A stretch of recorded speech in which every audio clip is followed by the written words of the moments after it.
नमः भगवते वासुदेवाय।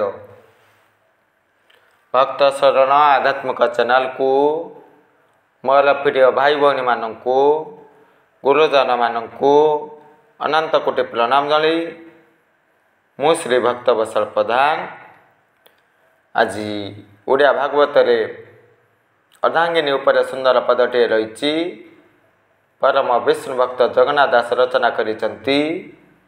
पठन करने संगे संगे आलोचना करने आगे आसी आसतु जानिबा। स्थिरिले करी मोर मन हुईला महाहत ज्ञान। हाँ आज्ञा कश्यप मुनि दुख प्रकाश करुचंती कौन पाई पत्नी पति एते मात्रा रे आसक्ति भावना जागृत कली एते मात्रा रे भल पाइली यह मु भूल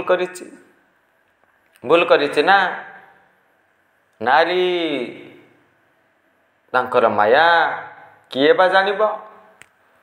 मोर पत्नी छलना कले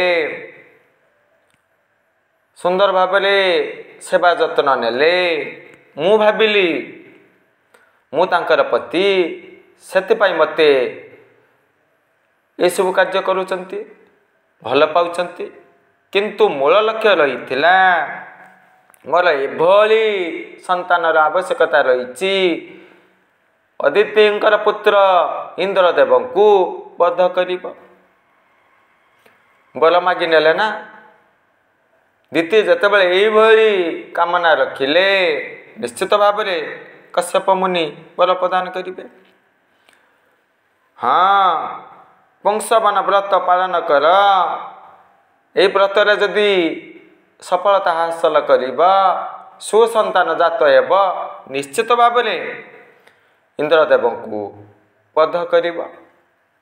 बल देदेले सेपटे दुख प्रकाश कले कहीं ना अदिति मध्य तांकर पत्नी थिले। इंद्रदेव होचंती तांकर सुपुत्र थिले। मोर पुत्र बध हो मृत्युवरण करू कई पिता चिंतन करिवे कि चाहिए नहीं किंतु बाध्य होई गले धर्म संकट रे पड़ी गले द्वंद्व रे पड़ी गले तथापि परम ज्ञानी थिले परम विष्णु भक्त थिले जा घटुची भल हब जा घटी थिला भल होइतिला भविष्यत रे जहा घटिब ताहा मध्य उत्तम फलदायक हेब।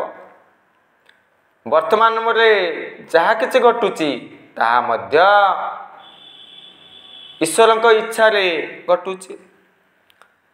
पुणी सेपटे चिंतन करुचंती अरे मु परम ज्ञानी नारी कथारे मोहित हवा भ्रमित हवा मोर भूल थिला।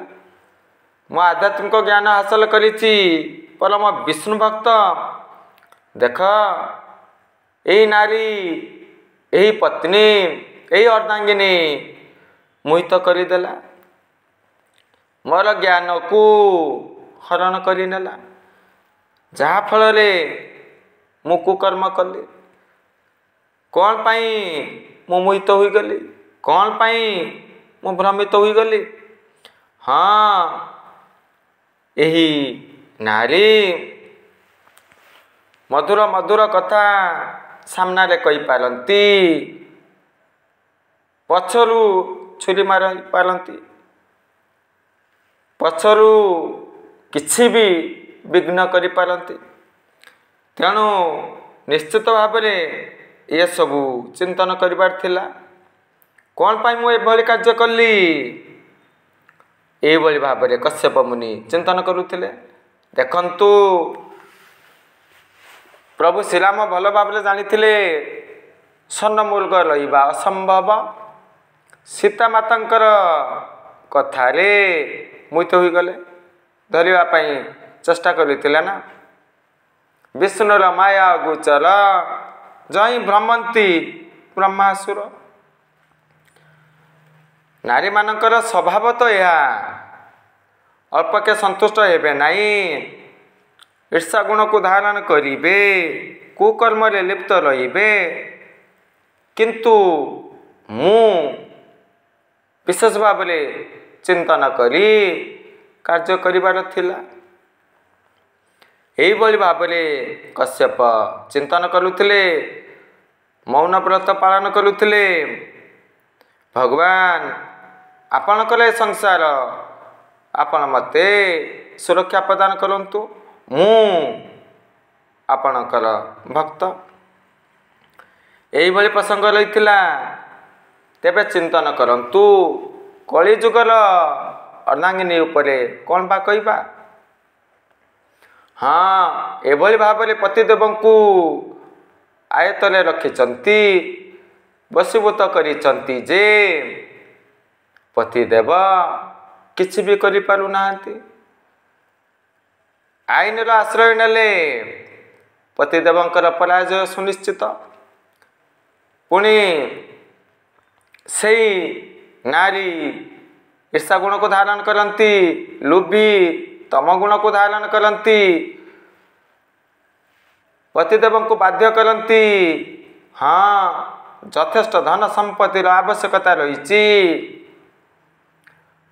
मोर पुत्र विदेश में पढ़े, दामी मूल्यवान अलंकार आवश्यकता रही, आमे धनी हवा, आमे सुखरे रहिबा, ये सब कथा चिंतन करती। जहाँ फल जो पतिदेव पत्नी कथारे पड़ी जाती, मोहित हो जाती, भ्रमित हुअन्ति, कुपथरे चलती।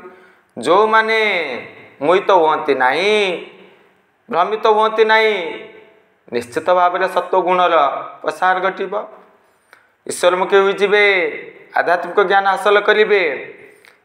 ये सब प्रक्रिया चली थाए। किंतु ये सब प्रक्रिया धारण करिबा कलिजुगर पतिदेव पक्षरे अतीव कष्टकर। मन ईश्वर संयोग करने दरकार, मन ईश्वरमुखी हवा दरकार, संसार को नेति नेति करने दरकार। तेबे जाई विशेष ज्ञान हासिल करिबा, भगवान कृपा हासिल करिबा, भवसागर रु निश्चित भाव में उद्धार पाई परिबा। एई सब शिक्षा हासिल कलु। जय जगन्नाथ।